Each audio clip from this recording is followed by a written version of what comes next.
Okay, approval of the minutes from the committee of the whole, July 8th. Move to approve. I'm sorry, roll call. Oh, Madam Clerk. President Weatherston. Yes, I'm here. Trustee McManus. Yes. Trustee Stillman. Trustee Martin. yes. Trustee Pierce. Here. And Trustee Lambert. Here. Trustee Wishaw is excused. Just like before. Still gone. Public comment, provide 2-minute opportunity for citizens. Whoa, voice- whoa, minutes. What? Get ahead of yourself. What's that? Minutes. Now a minute. Approval of minutes for committee of the whole, July 8th. I will happily make a motion to approve the minutes of July 8th, Thank you for 2025. correcting me, and thank you for making the motion. I have Second. to happily second them? Yes. I happily second that. I already seconded it. Oh, Any But comment not, on I the? didn't say happily though, Holly, so. Oh, my God. I didn't hear. Any comments on the minutes? we're getting All in favor, say aye. Aye. Aye. Opposed? Now can I do public comment? Okay, public can provide 2-minute opportunity for citizens to voice their opinions to committee of the whole. Committee of the whole cannot respond as it may conflict with open meeting requirements. I don't see anybody getting up. Moving on, committee updates, planning commission, Nancy, do you have anything to add? First, may I make a motion that we take item 7A and lay it over to the next meeting, just as a matter of convenience for the board? Second. Happily. Can we maybe wait till we get Oh. to it and then lay it? Yeah, I Would was- that make more sense so I don't have to reorder the entire agenda? Like when we Oh, 'cause get then to we that have to item, We're, reorder we it. can we're, put come a on, motion to- Nancy, respectfully, we're on planning commission updates, so do you have an update? I have part of one. Pete, I don't have my email from you earlier there. The amendment that's going to be in front of planning on Monday, Tuesday. Yes, as we discussed, the land use amendment and the rezone for the data center. It Correct. will be on the agenda as well as the The- appointment to the Subcommission, comp plan. subcommittee. Mm-hmm. Is that it? Yeah, yes. Thank you, Nancy. Parks and Rec Advisory Committee, Holly? I will reserve my comments until our agenda item 6A. There's Oh, nothing right. else. You got it. Utility District, Mr. Wishaw is not here. Fran Martin, your visit Racine County? Oh, just to report that I did, I'm going out of town tomorrow, so I'm not going to be at the meeting, which is Thursday, but I did let them know that our police department's going to be in Franksville Park doing, I can't remember exactly what it was, where people could come and Touch a truck? touch, yeah. Right. Anyway, so they'll put that out publicly. Thank you, Fran. Other committees, myself, I have nothing to report. New business. Crawford, Nancy, did you No. want to make a motion under, oh, I'm sorry, that's 7. Hold on. Crawford Park Master Plan update and budget discussion? So I'll start.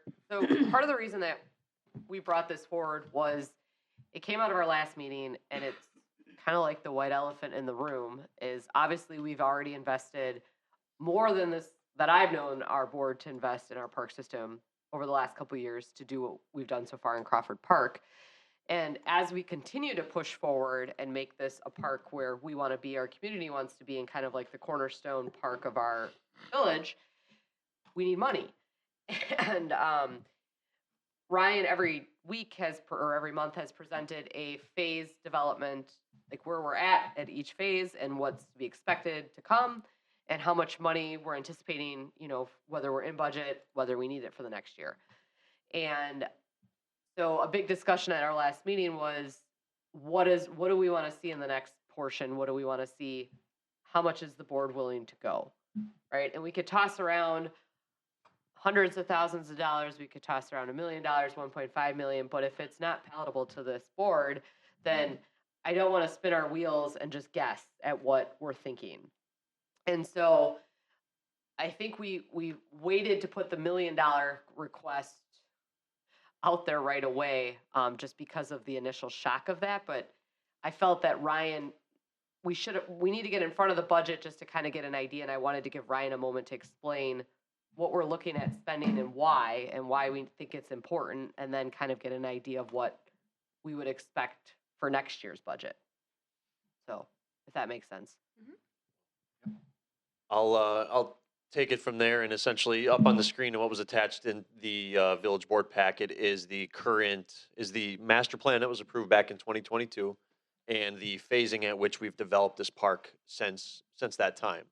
Phase one was more or less a $200,000 portion of the public safety building expansion work that was done back in essentially 2023.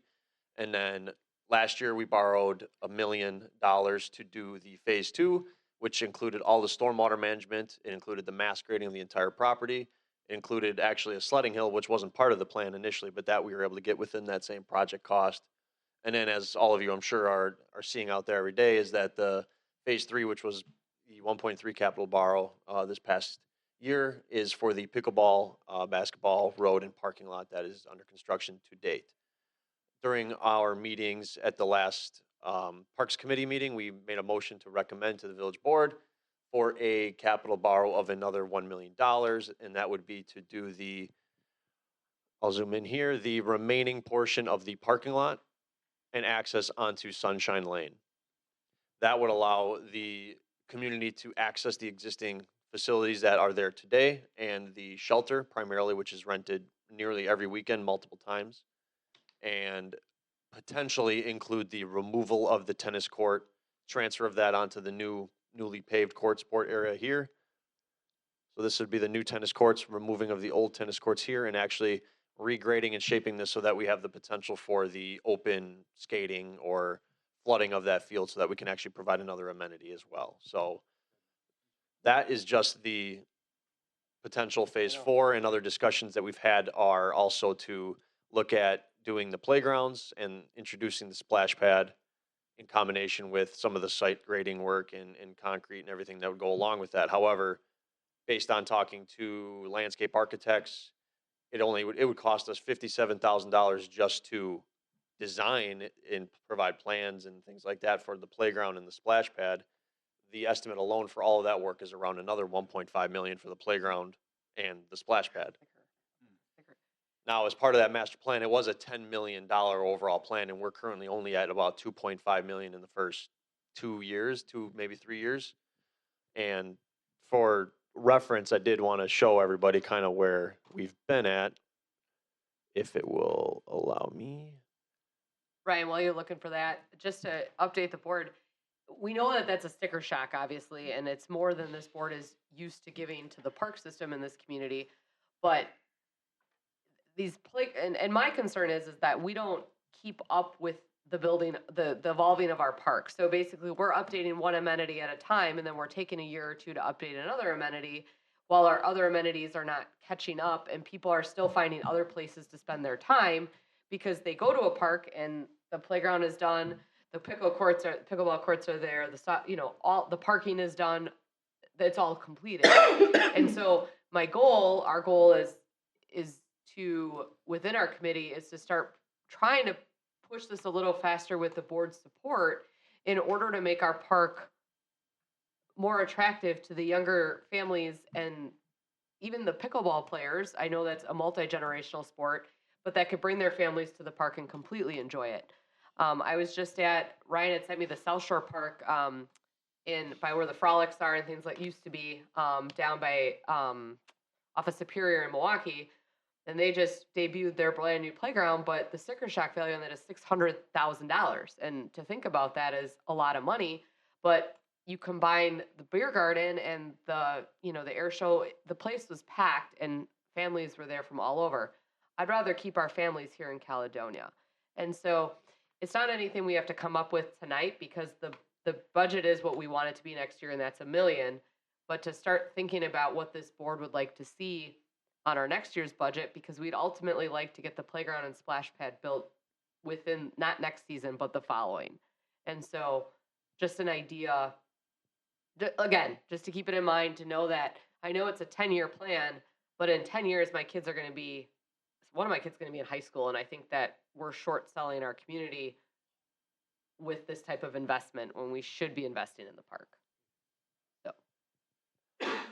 And as Holly's probably getting to and alluding to, is that with these big ticket items, that's not even the only one looking forward. We do have what's proposed was a primary 4-season pavilion at the center of this expansion. And actually, you'll see it coming up on the video here where that future pavilion should be going. But that's a $2 million ticket item, as well as the future trail connecting the Klima ditch, as well as things like what do we have? The improvements in between the baseball diamonds, improvements to the existing shelter, and general work that we have beyond just those items. So, and there's kind of the expansion of the pickleball parking lot and everything that you guys can kind of see there. So there, as Holly's alluding to, there's a lot more to go, even though we've put a lot of the effort into it at this time. And But if- those are just some of the big ticket items that are coming your way in the very near future. And if the board is willing to entertain, $1 million to $1.5 million a year, this park is going to be a substantial park for our community a lot sooner than we had anticipated. And I think that as a mother with young children and a lot of young friends in this community with young children, I think that we need to start focusing on keeping our kids to play here. We want them to work here. We want them to live here. Like we just heard, why are we sending them to Mount Pleasant, Oak Creek, South Shore Park to go to these playgrounds and, things to do? So we don't need a number. We just, Ryan put this together kind of on my request. But our committee is dedicated to making this park really great. And so I just wanted to put it all on your radar. Those goose, I don't know. How deep are the goose ponds, engineer? How deep are the goose ponds? Yeah, the newly created ponds on the east that you just saw the flyover for were about 5 feet deep below the water. The ones just south of the fire station are a little bit deeper than that, but they are not to be stocked. If that's where you were alluding. I think it was ice skating, but I took a walk out there yesterday around 5 o'clock. There was nobody there in the whole entire park except the asphalt pavers. But there's no signs by any of them retention ponds for kids to stay away because it's so damn deep. Is that something that you typically do, or won't we do that? I don't think we have signage on any stormwater. We typically don't put signage on stormwater ponds. Now, the stormwater ponds do have a 10-foot safety shelf on them. Okay. So the first foot or the first Okay. 10 feet of the pond along the outside should be at most a foot deep. Okay. Now, what you'll typically see on some of the older ponds, like the 2 ponds for this building that were put in, you've got a pretty significant and hefty cattail ring that runs around them. So, Yeah, I was just looking at them and thinking, there's always some kid that wants to go test the waters. And I was just wondering how deep it is. the only one that has any type of depth to it is the one just south of the the fire apparatus bay. Okay. And that was because we, A, needed extra material, and B, the fire chief wanted to have a dry hydrant installed. I remember that. Okay, thank you. so thank you, Ryan, for your time and putting that together on the fly for me. No, That's it. Not Okay. stocking the pond so you can sell fishing licenses? I think they should. We'll send them to your house for them. Nancy will be the fishing license. Go to Grace Church. Mr. Bunkelman, do you want to pontificate on the utility rate increase? Thank you, sir. Tony, that was so well done. I really, It really is. thank you. I have to read it So you about read it? 17 times. We all read it. Really helpful. It was. Do I even It was have to really read? Do I even wonderful. have Well to done. We don't have to, we read it. Okay. We all read it. That you didn't ask if we understood it. All right. Did anybody understand it? 0. No, I'm, Okay, so Don't essentially, test me. there, in my opinion, there are several reasons why the village has issues with stormwater capacity at this time, and hence why the rates are going up. The first one is essentially the sewer agreement. We are contractually bound by that document.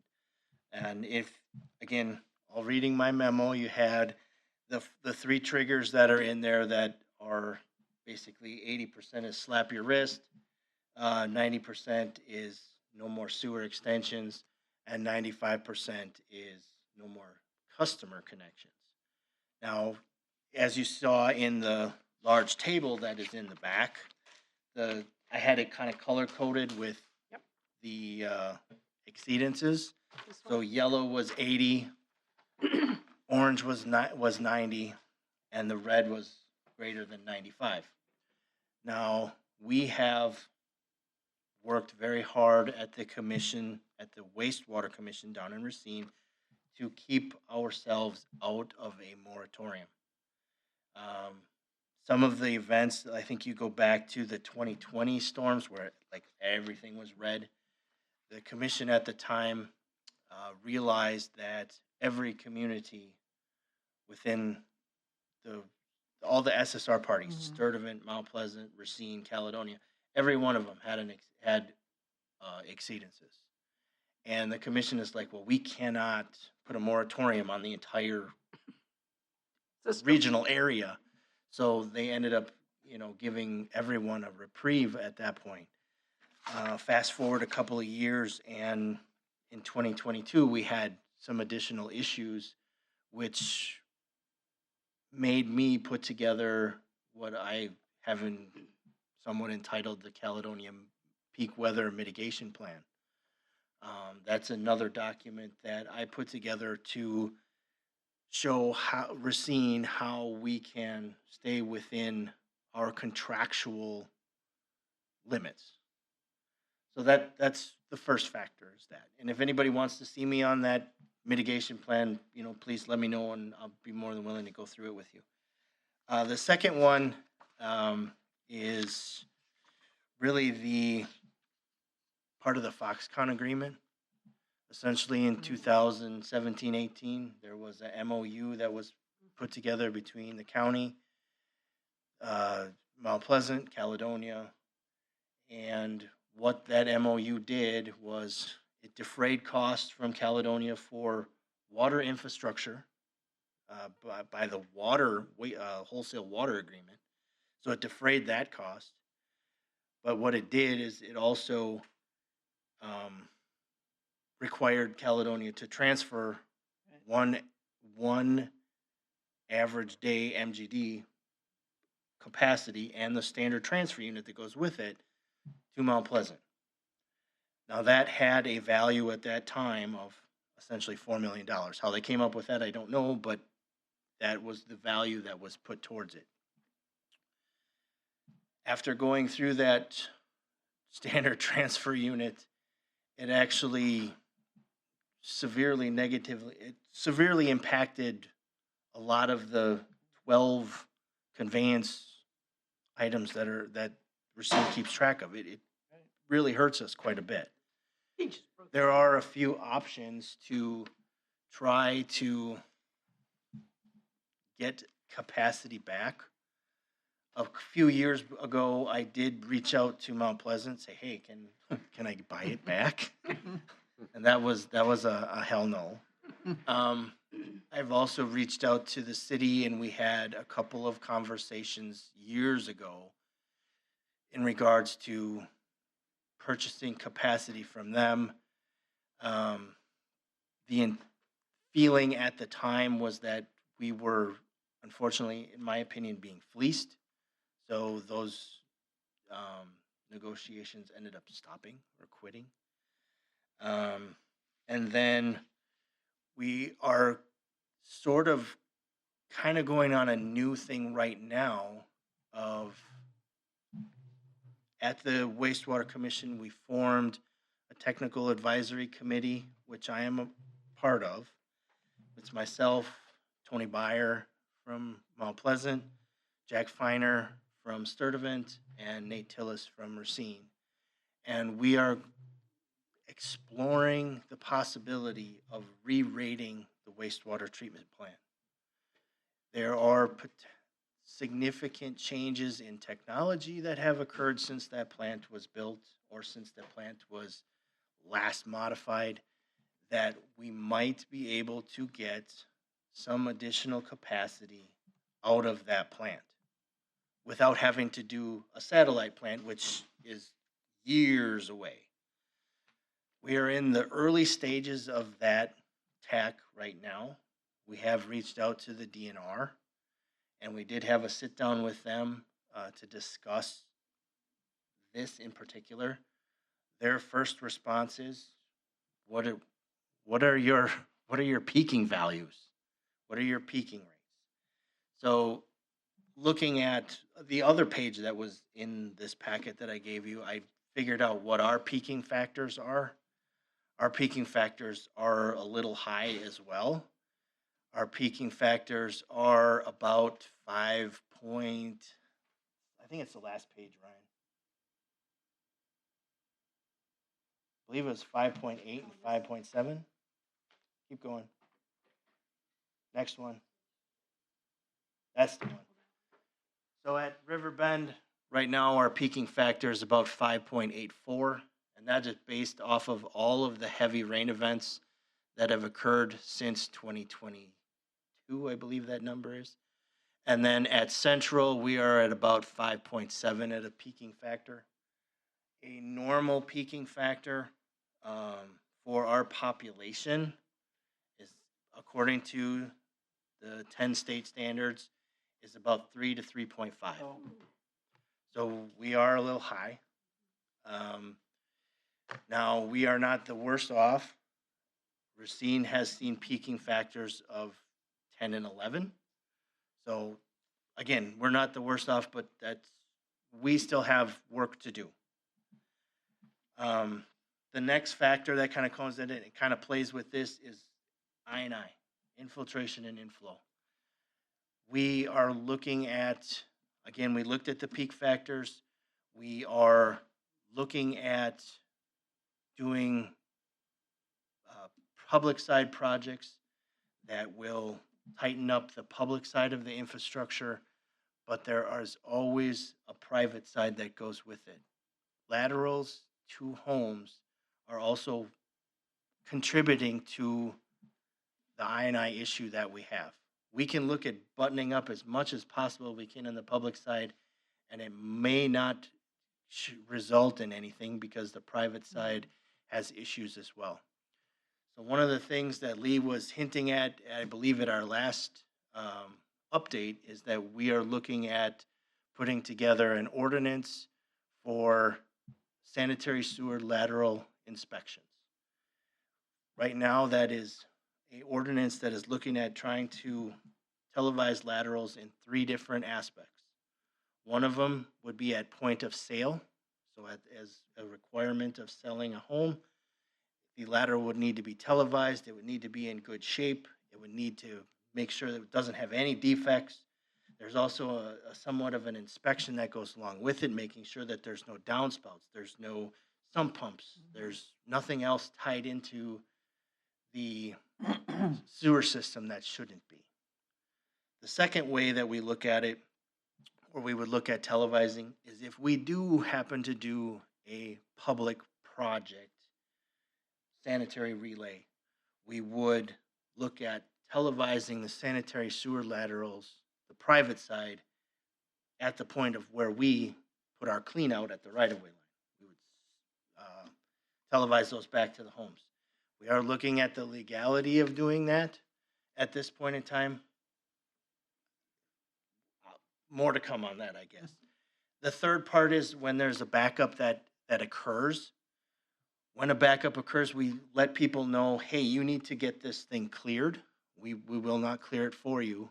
If the main is the problem, then we clear the main, obviously. But if the lateral is the problem, then they are required to get it cleared, either through like a third party like TCM or Roto-Rooter, those individuals. And then what we do is we offer to come in after the line is cleared and we will televise it. That would be the third way that we would be able to televise those laterals, point out defects, and find out where things are at with that particular house. Is it the perfect solution? I don't know. I think it depends upon how many backups you have, how many projects you want to do, and at the same time, what the housing market looks like. So that more to come on that portion for I&I. Another thing we kind of have is we have aging infrastructure in the system. Our oldest pipes are from 1956. Our newest pipes are basically from 2024. I did break it down by decade in the memo that I put together. And approximately, want to say it was 41%. Hopefully that number is correct. I believe it's about 41% of our system. Yes, 41% of the system is either at or beyond its useful service life of 50 years. Sometimes we use 75, but on a lot of the older stuff, it's 50s, and it's beyond that. Now, we are looking at doing televising again and finding out how these older pipes are functioning. If it turns out that we need to do a replacement, we'll have to do so. If we can get away with a lining project, we can do that as well. Ultimately, all of that stuff costs money. And unfortunately, it costs a lot of money. And that's why, or part of the reason why the rates are where they are at and where unfortunately, they are projected to go. We are trying to control our I&I. We are trying to control to stay out of a moratorium. And we are trying the best that we possibly can to maintain a system that is unfortunately aging. So if you look at the village as a whole, how much of our build out? Microphone. Sorry. I was trying to stay away from it so I didn't make noise. So if we're looking at the village just on the residential side as a whole, can you say percentage-wise how much of our structures are, say, that 1950s, 1960s construction, where they're the older houses versus the new? I'm not sure I follow your question. So if we have 100 houses in the village, how many of those are going to fall into the older category that we need to be Oh. more aware of than, say, newer construction? You know, honestly, I didn't look at that. Sorry. That's Didn't- something I could look at in the future. I was just thinking that. So when you're talking about the three options, and I like your lateral televising and stuff, having had that happen at one point.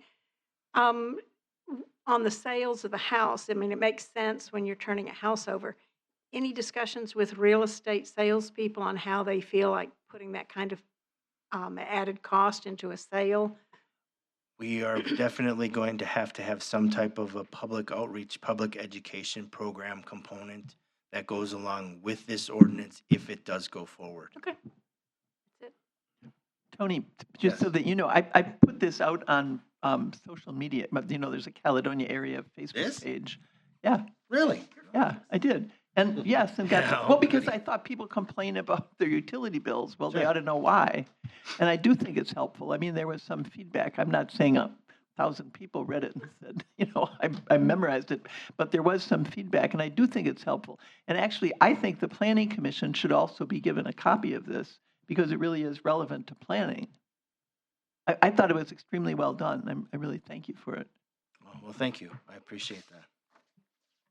Can you get that in writing? Hmm? That's Get okay. that It's in recorded. writing. Yeah. It's awesome. Well, thank you. Any other questions? Thank you, Tony. Not No, at you all. stunned us with it. Items for next future committee of the holes? Wait, I do have a question. that's Dale for- had something, I think? Go ahead. Go ahead. No, you go. Mine's very trivial. Just go ahead quick. Well, it's for Tony and he's talking.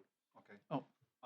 I would like to put something on the agenda for next meeting, Future meeting. next future meeting, whenever that happens to happen, to standardize somehow our setbacks from agricultural to residential. mm, And so there can't be anyone who can put anything on the lot line because it's totally impossible for the person that puts it on the lot line to maintain it on the neighbor's property.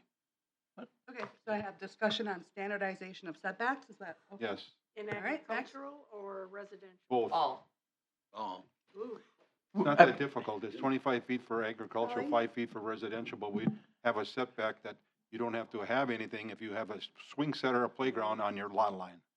That should not be there. It should be a minimum of 5 feet away. all right, we're not No here to discuss it, discussion. so I just want to explain my whole issue. discussion on setback. Mr. Right. Tony, Yes. just a quick question. So about, what, 6 months ago now, we talked about, because I was wondering why we're spending so much on stamps for utility bills and people just throw them out. Do we have any idea? Because I actually tried to look. I'm not even sure if I receive paper statements or not anymore because I couldn't find online how to sign up for them. I'm just curious to know if that's working. We can't talk about But that's that what I because want to, it's not but that's on what the I agenda. want to be on the next agenda. So do you want a Yeah, presentation so that's on? why what I'm telling them I want. That's all. So a But I have present, not even a presentation, just an updated status on our electronic billing for the utility department. You want it on the agenda to be spoken about in Yeah. public rather than? Yeah. Okay. So how do you want me to word this? Updated status on utility billing. Update, status of utility billing? Yeah. Okay, thank you. Okay. Yeah. Anything you're right. else? When you get a bill that, then the stamp costs more than the bill. I agree with you. Item 7, review of teleconferencing policy. Mr. President, I'd like to make a motion to adjourn 7A until our next meeting. I happily second it. Holly Beach. May I ask why? Because it's late and we're tired. Tony's presentation used up all of my intellectual capacity. Todd, how much time would this take to go through? Well, it's not urgent, is it? You got a motion on the it's- floor. It's not urgent, and it would probably take, I don't know, 15, 20 minutes. I mean, because it is a policy and an ordinance draft. Okay, so we have a motion to I lay this second over it. to the next one and seconded. All in Second. favor, say aye. Aye. Aye. Opposed, other than me? Are Okay, you voting no? I'm voting no, yes. Okay. We are adjourned then. Thank you, everybody.